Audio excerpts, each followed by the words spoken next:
नमस्कार, आप देख रहे हैं कैपिटल न्यूज़। मैं हूं प्रफुल्ल गिरी। इस वक्त हम चुनावी कवरेज में हैं।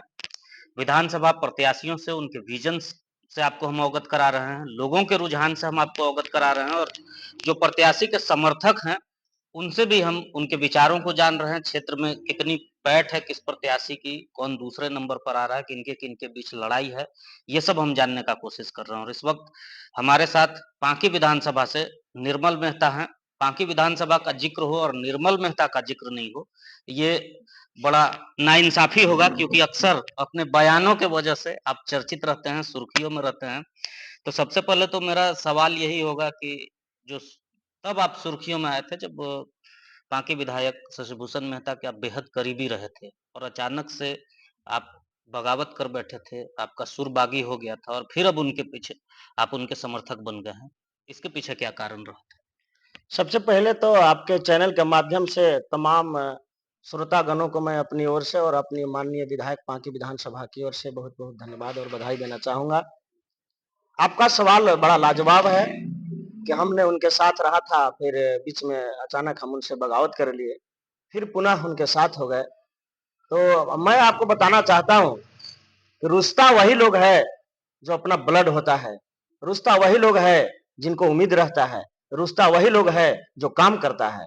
हम काम किए थे, हम उनका ब्लड थे, हैं और रहेंगे भी। ब्लड का रिश्ता मेरा टूट नहीं सकता है। हम उनसे बगावत कर सकते हैं, मनभेद हो सकता है, मतभेद नहीं हो सकता है। इसलिए हमारा मनभेद था, मतभेद नहीं था। हम उनको सही रास्ता पर चलाने के लिए गाड़ी में जिस तरह से ब्रेक रहता है एक्सीडेंट से रोकने के लिए, हमने ब्रेक रूपी खड़ा होकर के उनको एक्सीडेंट होने से रोका, जिसका परिणाम आज है कि आज 1 नंबर में आ रहे हैं। गिनती में अगर दिख रहे हैं, पूरे पलामू के लोग, अगर पूरे झारखंड के लोग अगर 1 नंबर में पांकी विधानसभा को गिन रहा है, तो वह दिन किसका है?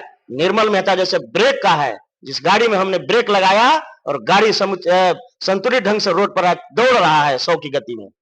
मतलब आसान शब्दों में हम कहें तो आप उनके शुभचिंतक हैं और उनके अच्छे के लिए आप रूठे थे और वो जब आपकी बात को मान लिए तो अब उनका जो ग्राफ है वो बढ़ रहा है। जी, आप अब देखे होंगे पूरे पलामू में आप न्यूज कवर करते हैं, जिसमें पांकी एक अलग पहचान बनाता है। पांकी का मतलब ही होता है झारखंड में, पलामू में अगर आइए तो संघर्ष का अगर कोई मैदान है, संघर्ष का कोई जंग है, महाभारत का जंग के रूप में अगर कोई संघर्ष का चुनावी जंग है, तो वह पांकी विधानसभा है। और इस जंग को निर्मल मेहता जैसे लोग, शशिभूषण मेहता जैसे विधायक के करनी पर, शशिभूषण मेहता जी के संघर्ष के बल पर आज हम लोग अड़े हुए हैं। क्योंकि पांकी विधानसभा को आपने जानता था कि शशिभूषण मेहता के पहले पांकी विधानसभा को गुलामी का विधानसभा माना जाता था।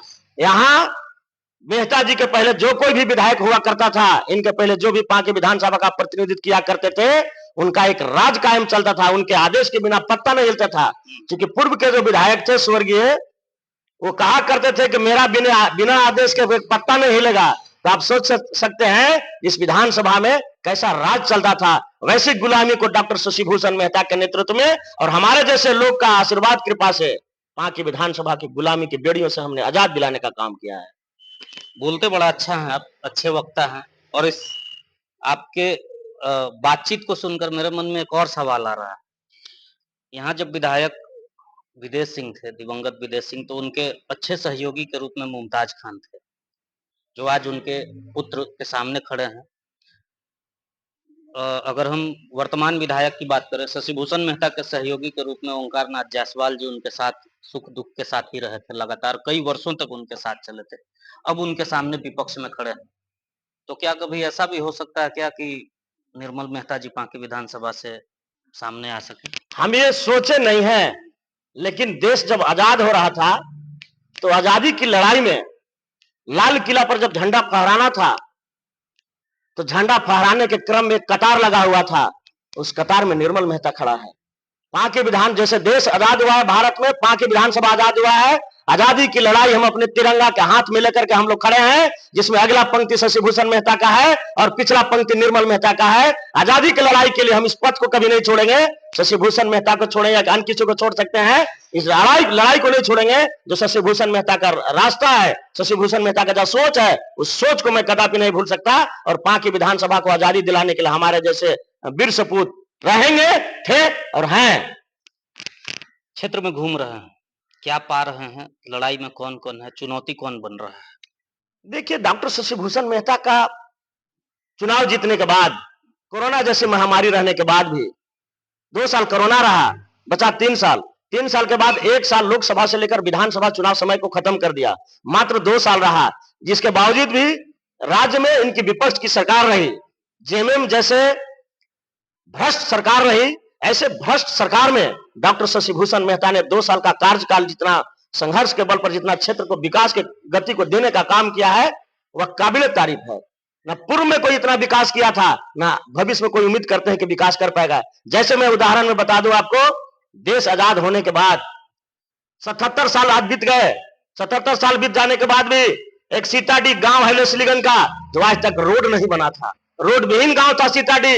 डॉक्टर शशिभूषण मेहता ने सबसे पहले अपने मत से उसको भरवा करके बनवाने का काम किए, और अभी वह योजना पास हुआ है, जिसका टेंडर भी हुआ है, शिलान्यास भी हुआ, काम लगने वाला है। ऐसे सैकड़ों उदाहरण है, चाहे देल्हा का रोड हो, सीताडी का रोड हो, बौरा खाड़ का पुल हो। जब बौरा खाड़ एक ऐसा गांव था, जब बरसात के दिनों में वहां बारात जाना होता था तो बारात रुक जाता था, बारात नहीं जा पाता था, क्योंकि बौरा खाड़ एक ऐसा है श्रीलंका के टापू की तरह, वहां चारों तरफ से नदी घिरा हुआ है।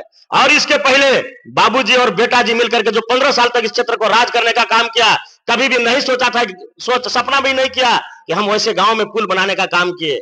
रुझान किस तरफ है लोगों का? ये रुझान डॉक्टर शशिभूषण मेहता की तरफ है। शशिभूषण मेहता को एक नजरों से लोग देख रहे हैं कृष्ण की तरह, और डॉक्टर शशिभूषण मेहता इस बार 1.5 लाख पार मतों से जीत करके झारखंड के विधानसभा में पहला विधायक हुआ करेंगे, जो 1.5 लाख से अधिक मत ला करके बाकी विधानसभा में गरजेंगे और ये शिक्षा मंत्री का पद ग्रहण करेंगे। सामने कौन है? चुनौती कौन बन रहा है? ये भी चुनौती तो हम लोग के पीछे बहुत दूर है, लेकिन हम ये अनुमान लगा रहे हैं कि जो अभी परिदृश्य है, जिस तरह से पांकी विधानसभा में कुछ नए नए चेहरे आ गए हैं, कुछ भगोड़े टाइप के आकर के पांकी विधानसभा को दिग्भ्रमित करने का प्रयास कर रहे हैं, लेकिन वैसे लोग को मैं सचेत करना चाहता हूं कि आपके जैसे भगोड़े लोग को पूरा झारखंड जानता है। आपका जिस तरफ इशारा है, आपने बिना नाम लिए इशारा किया, हम भी बिना नाम लिए कहेंगे कि आपके ही समाज के लोग उन्हें ट्रांसफार्मर मैन कह रहे हैं कि एक दिन में 30 ट्रांसफार्मर दिलवा दिए। एक कहावत है ना कि नया धोबिनिया था तो चिरकुटिया से बुनिया लगा रहा था। ये नया नया अभी आए हैं, जुमा जुमा इनको 4 दिन हुआ है। ये 2-4 अच्छे काम का जिक्र मैं बता रहा हूँ राजनीतिक विरोध राजनीतिक विरोध जो अच्छा काम है उसका सपोर्ट होना चाहिए। हम इनको बता रहे हैं कि नए नए आए हैं, 2-4 ट्रांसफार्मर कहीं दिए हैं, तो इनको लग रहा है कि पांकी विधानसभा इतना ही में है। इनको अभी समय लगेगा, अब जब 10-20 साल में यहाँ भिंग जाएंगे, समझ जाएंगे, परिदृश्य को समझेंगे, और तब इनको समझ में आएगा कि 4 ट्रांसफार्मर देने से पूरे पांकी विधानसभा का कल्याण होने वाला नहीं है। कहीं 500,000 देकर के पांकी विधानसभा कल्याण होने वाला नहीं है। इनको जनता जानती है। जनता का मूड क्या है? लड़ाई में कौन कौन? लड़ाई में हमारे पीछे अगर कोई पीछे रहेंगे सेकंड में, तो हम मुमताज भाई रहेंगे। इसलिए रहेंगे कि इस बार जिनको टिकट मिला है कांग्रेस पार्टी का, उनका भी चेहरा लोग पहले देख चुके हैं, उनके पिताजी का भी चेहरा देख चुके हैं, उनके 5 साल का भी परिणाम देख चुके हैं। और जो अभी जिनको टिकट नहीं मिला, जो ट्रक छाप लेकर के आए हैं, वह उनका बोरिया बेसार उसमें लदा करके जाने वाला है। अगर दूसरे नंबर में कोई आएंगे तो मुमताज भाई आएंगे, क्योंकि मुस्लिम समुदाय का वोट मुमताज भाई के पक्ष में जाने वाला है। इसलिए यह साबित करता है कि सेकंड नंबर अगर कोई लाएंगे तो हमारे मुमताज भाई लाएंगे। अच्छी है, मैं उनको नसीहत देना चाहता हूँ, आशीर्वाद देना चाहता हूँ कि आपका संघर्ष सफलता की ओर जा रहा है। आप संघर्ष में लगे रहे, जनता आपके साथ रहेगी। जी, आपने सुना हमारे साथ निर्मल मेहता जी थे, जो पांकी विधायक के काफी करीबी माने जाते हैं, और कभी भी पांकी विधायक का अगर कोई विरोध करता है तो उसके सामने चट्टान की तरह ये खड़े हो जाते हैं। इन्होंने अपने जो इनका अनुभव है वो कैपिटल न्यूज के साथ साझा किया है। हालांकि चुनाव का परिणाम क्या होगा, ये तो जनता का जनादेश जो 23 नवंबर को आएगा, उस दिन पता चलेगा कि जनता किसे चुनती है, किसे अपना रहनुमा मानती है। फिलहाल चुनावी कवरेज में चुनाव की गतिविधियों से अपडेट रहने के लिए आप देखते रहिए कैपिटल न्यूज।